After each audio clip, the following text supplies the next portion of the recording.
Hey hello everyone, welcome back to my channel. আজকে হঠাৎ করে নিয়ে এসে পড়ছি একটা বিছানা গোছানোর ভিডিও। আবার আমি বলতেছিলাম হ্যালো সবাইকে, গুড মর্নিং সবাইকে। এটা ছিল 4 তারিখের ভিডিও। আমি এতটাই আইলসা যে 4 তারিখের ভিডিও এডিট করতেছি আজকে। আমার এই এডিট করার জন্য অনেক ভিডিও পড়ে আছে, আমি যেগুলো এডিট করে ছাড়ি না আমার এই আলসামোর জন্য।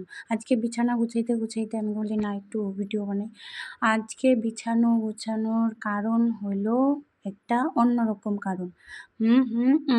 তোমরা যেটা ভাবতেছো ওইটা না, কারোর বার্থডেও না, কারোর বিবাহবার্ষিকীও না। এটা হলো আমার ঠাম্মা শাশুড়ি যে আছে ওনার মৃত্যুবার্ষিকী, তাই একটু ঘরটর গুছাই নিতেছি। কারণ লোক আসলে পরে এই নোংরা অধ্যম্মার ঘর দেখলে পরে সবাই ছ্যাপ ফেলায়, বুঝছি, আমার নিজের ঘৃণা লাগবো না পরে। এর জন্য বিছানা টিছানা গুছাইয়ে নিয়ে তোমাদের সাথে একটু শেয়ার করতেছি। একা একা গুছাইতে ভালো লাগতেছে না। আর না, সব কিছুই শেয়ার করি যখন, বিছানা গুছানোটাও শেয়ার করি যে আমিও কাজ করি। সবাই ভাবে যে আমি বসে হয়তো খাই। হ্যাঁ, আমিও একটু কাজ করি, হ্যাঁ বেশি কাজ করি না, সব কিছু কাজ করতে নাও পারি, বিছানাটা একটু গুছাইতে পারি। তাও দেখবা চাদর এদিকে গুছিয়ে রয়েছে, ওইদিকে গুছিয়ে রয়েছে। আচ্ছা ছাড়ো, ওগুলো ছাড়ো। আমি আবার দেখানোর জন্য একটু বিছানার ঝাড়ুটা নিয়েও এসে করতেছি, আবার তোমাদেরও ঝাড়ু দেখাইতেছি। ভাই বোন আবার তোমাদের ঝাড়ু দিয়ে মারার জন্য আবার ঝাড়ু দেখাইতেছি। এটা ঝাড়ু দেখাইলাম কারণ কি বলো তো, যে আমি বিছানার ঝাড়ু দিয়ে আর কি ঝাড় দিতেছি।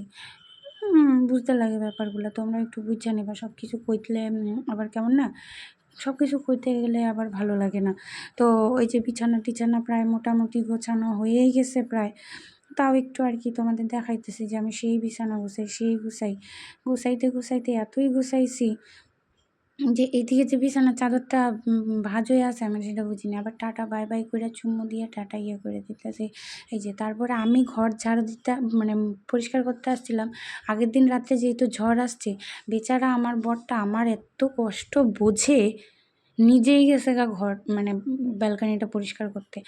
মানে খুব ভালো লাগতেছিল, এত কেয়ারিং হাজব্যান্ড পায়ে আমি খুব খুশি। আমি ভীষণ খুশি ওরে পায়ে। আমি চাই এই জন্ম না, শুধু 7 জন্ম যেন আমি ওরেই আমার বর হিসাবে পাই। লাভ ইউ মেরি জান।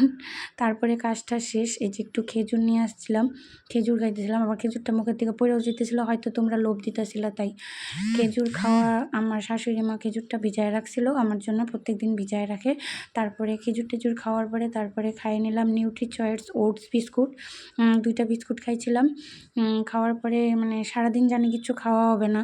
তারপরে 2টা বিস্কুট খাইয়ে নিয়ে আবার একটু মোবাইলটা ঘাঁটতেছিলাম। মোবাইল ঘাটার পরে একটু দেখতেছিলাম আমার রিলস ভিডিওগুলো, যে কত ভিউয়ার্স হয়েছে, কত কি। তো সব কিছু মোটামুটি কম্পেয়ার করে চলে আর কি। এগুলো করতে করতে একটু টাইম বের হয়ে গেলো, অনেকটাই টাইম, প্রায় তখন বাজে হলো গিয়ে 10:30 11টা। আমার খাওয়াই শেষ হয় না। শাশুড়ি মা বইকা আর কি খেজুরটা আর বিস্কুটটা খাওয়াইলো। তারপরে দেখি সবাই চলে আসছে, এদিকে রান্না বাড়াও শুরু হয়ে গেছে গা। রান্না বাড়া ছিল অনেক কিছু, তিতার ডাল, ঘ্যাট, 5 রকমের সবজি, ভাজা, চাটনি, মিষ্টি, তারপরে কি মোচার ঘন্ট।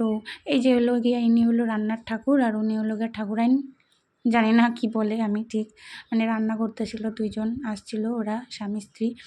তো ওনাদের রান্না প্রায় তখন মাত্র শুরু করছে, তখন বাজে হলো গিয়ে 11:30 প্রায়। তখনও আমি না চান করছি, না রেডি হয়েছি, না কিছু। তারপরে এই করতে আবার আমাদের সবাই চলে আসলো, আত্মীয় স্বজনরা। আইসে দেখি আবার এখানে সবাই ভোটের রেজাল্ট নিয়ে বসে আছে, সেই আড্ডা।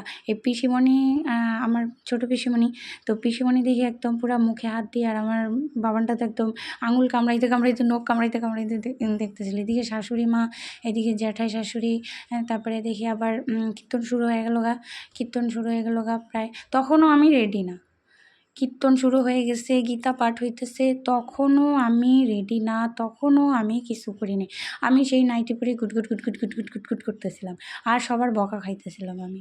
কারণ আমি এমন একটা আইলসা অধৈম্যা মেয়ে যে মানে কি বলবো, আর বলার ভাষা নাই।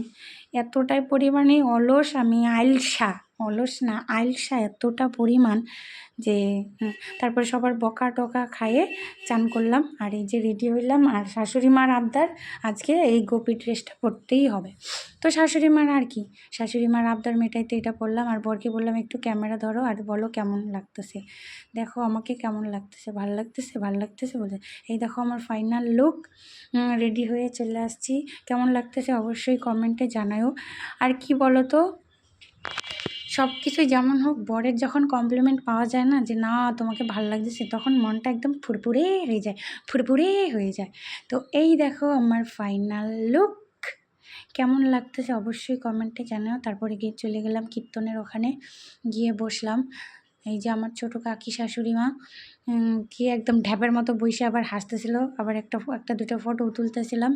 এদিকে ওই যে শাশুড়ি মা, সবাই কীর্তন শুনতেছিল, আমরা কীর্তন শুনতেছিলাম, করতেছিলাম না, কিন্তু এতটাও না যে কীর্তন আর কি শুনে করব, কারণ কিছুই পারি না তো করবো কোত্থেকে। তারপর একটু দেখায় টেখায় ঢং ঠং করে ঠরে এই ওই করতে করতে আমার দিন কেটে গেল।